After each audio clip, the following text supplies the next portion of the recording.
Hi అందరికీ నమస్కారం. ఈరోజు నేను మాట్లాడబోయే విషయం కొంచెం సెన్సిటివ్ విషయం.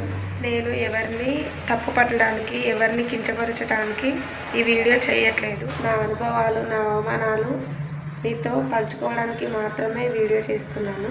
మనందరికీ మన కులం, మన సాంప్రదాయం అంటే గౌరవం ఉంటుంది, అది సహజం. కానీ ఒకరి కులాన్ని కారణంగా చేసుకొని వాళ్ళని అవమానించడం మాత్రం బాధ కలిగించే విషయం.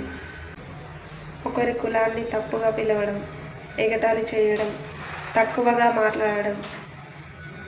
మాట్లాడే వ్యక్తికి చిన్న విషయంలా అనిపించవచ్చు, కానీ వినే వ్యక్తికి చాలా బాధ కలిగించవచ్చు. మనకు మన గుర్తింపు ఎంత ముఖ్యమో ఎదుటివారికి కూడా వాళ్ళ గుర్తింపు అంతే ముఖ్యం. అందుకే మన కులాన్ని మనం గౌరవిద్దాం, కానీ ఇంకొకరి కులాన్ని తక్కువ చేసి గొప్ప వాళ్ళు కావాల్సిన అవసరం లేదు. చివరి మాట, ఎవరైనా మనల్ని అవమానిస్తే తిరిగి వాళ్ళని మనం అవమానించాల్సిన అవసరం లేదు. చివరి మాట, ఎవరైనా మనల్ని అవమానిస్తే మనం కూడా తిరిగి అవమానించాల్సిన అవసరం లేదు.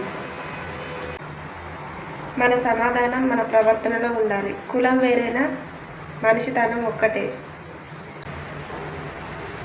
ఇన్స్టాగ్రామ్లో ఈ షార్ట్ చూసి పూర్తి వీడియో కోసం వచ్చిన ప్రతి ఒక్కరికి నా ధన్యవాదములు. అలాగే ఈ వీడియో నచ్చితే లైక్ చేసి సబ్స్క్రైబ్ చేయండి.